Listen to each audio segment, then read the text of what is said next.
Bed کی پائنٹی سے کمر ٹکا کر بیٹھا وجدان ایک ایک کر کے ملیحہ کی تصویریں دیکھتا جا رہا تھا۔ اس کا ہر انداز بے خبر تھا اور ہر ادا دل فریب۔ ایک تصویر کو دیکھ کر وجدان کا دل رکنے لگا۔ شانے پر پلو صحیح کرتے ہوئے ملیحہ کی پلکیں جھکی ہوئی تھیں۔ وجدان کی آنکھوں میں چبھن بڑھ گئی۔ انہی نرم سلاخوں نے تو اسے اسیر کیا تھا۔ نارسائی کے احساس میں الجھ کر اس کے ہاتھوں سے ملیحہ کی تصویریں ایک ایک کر کے کارپٹ پر بکھر گئیں۔ وجدان کی نظر خالی ہاتھ کی ہتھیلی پر پڑی تو وہ غور سے ان خون آلود لکیروں کو دیکھنے لگا جنہوں نے اس کی قسمت بدل دی تھی۔ اگر ہاتھ تھامنے کی یہ سزا ہے تو آپ کو پا لینا واقعی مشکل ہوتا۔ پھیلا ہوا ہاتھ سمیٹتے ہوئے اس نے سامنے دیوار کے ساتھ رکھی ہوئی پینٹنگ کو دیکھا۔ عشق اول و آخر، درد ہی درد۔ عشق آتش کو دیکھتے ہوئے ملیحہ کے الفاظ یاد آئے تو اس نے بے ساختہ رگوں پہ میں سرایت کرتے درد کو محسوس کیا۔ طلب کسک بن گئی تھی اور وجدان کے اندر ڈیرے ڈال کر بیٹھی ملیحہ کو پانے کی آرزو اسے کھو کر ختم ہونے کی بجائے پہلے سے سوا ہو گئی تھی۔ کیا یہ عشق کی ابتدا ہے؟ اس نے حیرت سے سوچا۔ مگر میں تو انہیں ہمیشہ کے لیے کھویا ہوں، پھر یہ کیوں کر میرے دل میں سمائے گا؟ عشق حاصل کا نہیں لا حاصل کا جنون ہے، وہ اسے عشق کی نشانیاں بتا رہی تھی۔ وجدان کے اندر لا حاصل کا جنون ٹھاٹھیں مار رہا تھا۔ عشق کا جنم جدائی کی کوکھ سے ہوتا ہے۔ جدائی درد دیتی ہے۔ اب وجدان کے دل میں اس کے درد کے سوا اور کیا تھا؟ جب یہ درد لہو بن کر جسم میں بہتا ہے تو پھر کوئی امید باقی نہیں رہتی۔ آج وجدان کے لیے امید ختم ہو چکی تھی۔ عشق وہ آتش ہے جو جلائے تو راکھ نہیں کرتا، فنا کر دیتا ہے، لیکن جستجو باقی تھی اور لا حاصل کی جستجو نے وجدان کے اندر الاؤ دہکا دیا تھا جس کے شعلوں میں گھر کر وہ ہر احساس کھوتا جا رہا تھا۔ ہاں مجھے عشق ہے، اس نے اعتراف کیا تو ملیحہ کا اعتراف کرنا یاد آ گیا۔ مجھے وجدان سے عشق ہے۔ عشق کی آگ میں جلنا آسان نہیں۔ ملیحہ کے اعتراف نے اس کے درد کو بڑھا دیا تو اپنی تکلیف کو بھول کر ملیحہ کی تکلیف اس کی زبان کا گلہ بن گئی۔ یا اللہ، عشق کی بھٹی میں سلگنے کے لیے کیا میرا وجود کافی نہیں تھا جو تو نے انہیں بھی اس آگ میں اتار دیا۔ جس انسان کو عشق ہو جائے تو چوٹ دوسرے کو لگتی ہے پر درد سے اپنا جسم کرا اٹھتا ہے۔ دوسرے کے چوٹ کا درد سہنا آسان نہیں۔ یہی وجہ ہے کہ یہ جستجو ہر کوئی نہیں کر پاتا۔ یہ الاؤ اسی لیے ہر بھٹی میں دہکایا نہیں جاتا کہ جس کا سینہ عشق کی بھٹی بن جائے، اس کی آنکھوں میں کسی دوسرے کے جلنے کا احساس کر کے اپنی جلن بھولنا بہت مشکل ہے، اور جو بھول جائے وہ عمر بھر جلتا ہے پر آگ نہیں بجھتی۔ آفاق جس وقت وجدان کے گھر پہنچا وہاں ناشتہ شروع کیا جا رہا تھا۔ مزمل سے ڈرائنگ روم میں بٹھانے کے بجائے ڈائننگ روم میں لے آیا۔ بیٹھو آفاق، ناشتہ کر لو۔ عائشہ مصطفیٰ نے اسے دیکھ کر خالی چیئر کی طرف اشارہ کر کے کہا۔ آفاق نے تو شاید دھیان بھی نہیں دیا کہ انہوں نے اس سے کیا کہا۔ آنٹی وجدان کہاں ہے؟ اوپر اپنے کمرے میں ہے، میں اسے ہی ناشتے کے لیے بلانے جا رہی تھی۔ پھر غور سے آفاق کی اتری شکل کو دیکھ کر بولی، تم پریشان لگ رہے ہو، سب خیریت تو ہے؟ آفاق چھپا نہیں پایا تو نفی میں سر ہلاتا ہوا آہستگی سے بولا، کل رات کو میری کزن کی ڈیتھ ہو گئی ہے، آج ظہر کے وقت اس کا جنازہ ہے۔ انا للہ و انا الیہ راجعون۔ انہوں نے تعصب سے زیر لب پڑھا۔ جنازے میں شرکت کے لیے میں وجدان کو اپنے ساتھ لینے آیا ہوں، آپ ناشتہ تیار رکھیے، میں اسے لے کر آتا ہوں۔ وجدان کے کمرے کا دروازہ پوری طرح سے بند نہیں تھا، اس میں جھری سی بنی ہوئی تھی جس میں سے روشنی چھن کر باہر آ رہی تھی۔ آفاق نے ہاتھ رکھ کر پورا دروازہ کھول دیا۔ وہ سر بیڈ کی پائنٹی سے ٹکائے کارپٹ پر بیٹھا چھت کو گھور رہا تھا۔ ملیحہ کی تصویریں اس کے گرد بکھری پڑی تھیں۔ آفاق جانتا تھا وجدان کو ملیحہ کے مرنے کی خبر دینا دنیا کا سب سے کٹھن کام ہو سکتا ہے، مگر پھر بھی وہ حوصلہ کرتا یہاں تک چلا آیا تھا۔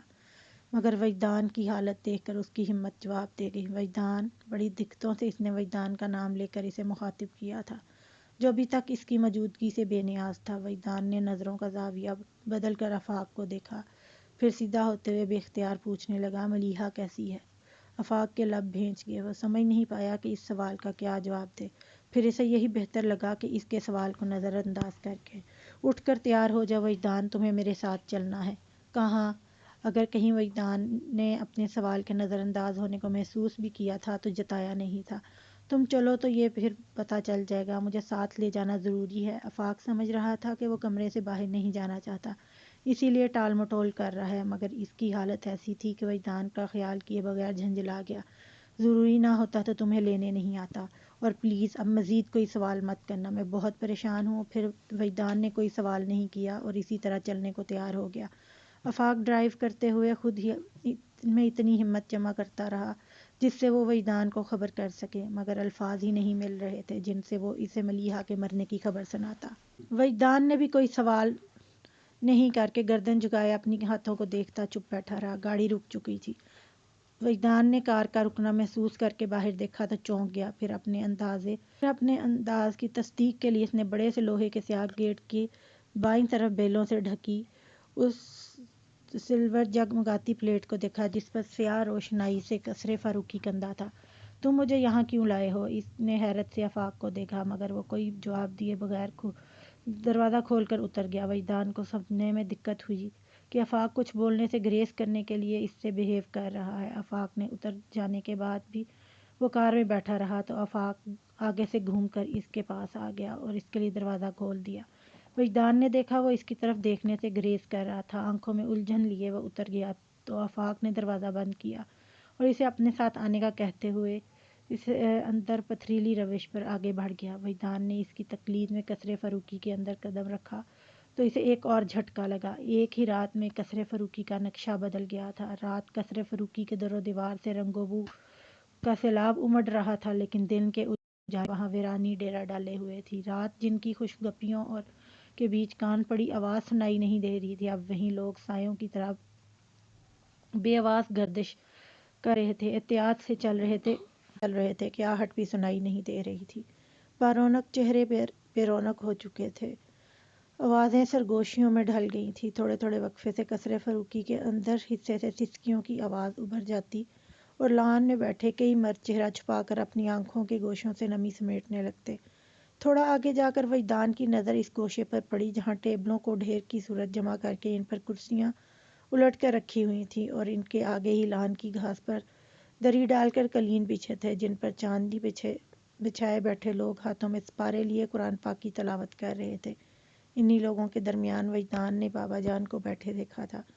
رات کو وجدان نے جب انہیں دیکھا تھا وہ سر اٹھائے پرتمکنت انداز میں بڑی شان سے نور الہدیٰ کو لیے اسٹیج کی طرف جا رہے تھے۔ ان کے قدموں کی دھمک محسوس کی جانے والی تھی۔ جب وہ خاص انداز میں گردن کو اٹھا کر بے تاثر نظر سے کسی کو دیکھتے تو بیچارہ بلا وجہ ہی مروب ہو جاتا، مگر اب تو ان کی گردن اس قدر جھکی ہوئی تھی کہ ٹھوڑی سینے کو پہنچی ہوئی تھی۔ کمر میں خم ڈال کر بیٹھے ان کے دونوں شانے آگے کو ڈھلک گئے تھے۔ ہمیشہ بے تاثر رہنے والی ان کی آنکھوں میں بے بسی انتہا کو پہنچ رہی تھی۔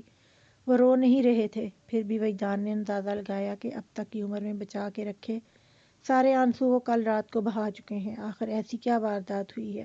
اس نے حیرت سے سوچا اور اگلے ہی پل اس کی حیرت کئی گنا بڑھ گئی۔ نور الہدیٰ بابا جان کے پاس آئے اور گھٹنا ٹکا کر بیٹھتے ہوئے سرگوشی میں ان سے کچھ کہنے لگے۔ وہ ابھی بھی رات والے کپڑوں میں تھے، مگر اب ان کے سوٹ کی حالت خراب ہو چکی تھی۔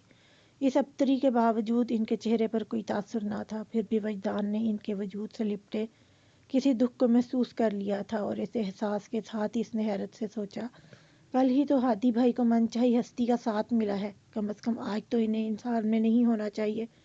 تبھی چلتے چلتے وجدان کو ٹھوکر لگی تھی اور وہ لڑکھڑا کر گھٹنوں کے بل گر پڑا، مگر فوراً ہی ایک ہاتھ زمین پر رکھ کر سنبھلتے ہوئے اس نے اٹھنا چاہا، پر اچانک ہی اس کا جسم جیسے پتھر کا ہو گیا تھا۔ سنبھل کر اٹھتے ہوئے اس نے سامنے دیکھا تو اس کی نظر چارپائی پر سفید کفن میں لپٹی ملیحہ کے بے جان چہرے پر پڑی تھی۔ وہ پتھر کیسے نہ ہوتا؟ اس نے زور لگا کر سینے میں اٹکے سانس کو اندر کھینچنا چاہا تو اس پر کھانسی کا دورہ پڑ گیا۔ کھانستے کھانستے اپنے بازو پر کسی کا ہاتھ محسوس کر کے اس نے گردن موڑ کر دیکھا تو پھر آفاق اس کے پاس تھا۔ آفاق آہستہ سے کہنے لگا، کل تمہارے جانے کے بعد اچانک ہی ملیحہ کی حالت بگڑ گئی تھی اور وہ بے ہوش ہو گئی تھی۔ ہم اسے فوراً ہی ہسپتال لے کر گئے، مگر اس نے راستے میں ہی دم توڑ دیا۔ وہ اب کھانس نہیں رہا تھا، بلکہ یوں آفاق کو دیکھ رہا تھا جیسے اس کی زبان سے نکلے لفظ اس کے لیے نامانوس ہوں۔ آفاق نے اس کا چہرہ دیکھا، پھر اپنے بازو اس کے کندھوں پر پھیلا کر دوسرے ہاتھ سے ہاتھ تھامتے ہوئے ٹھہر ٹھہر کر بہت واضح الفاظ میں بولا، ملیحہ مر چکی ہے وجدان، اور اسی دن اسی پل وجدان بھی مر گیا۔ بھائی صاحب، جنازے کا وقت ہو رہا ہے، اب میت اٹھانے کی اجازت دے دیجیے۔ بس ایک منیر حسین ہی تھے جو نہ جانے کیسے خود کو سنبھالے ہوئے تھے۔ باقی بڑے ماموں کی حالت بھی بابا جان سے مختلف نہیں تھی۔ بابا جان کا ضبط چور چور ہو گیا۔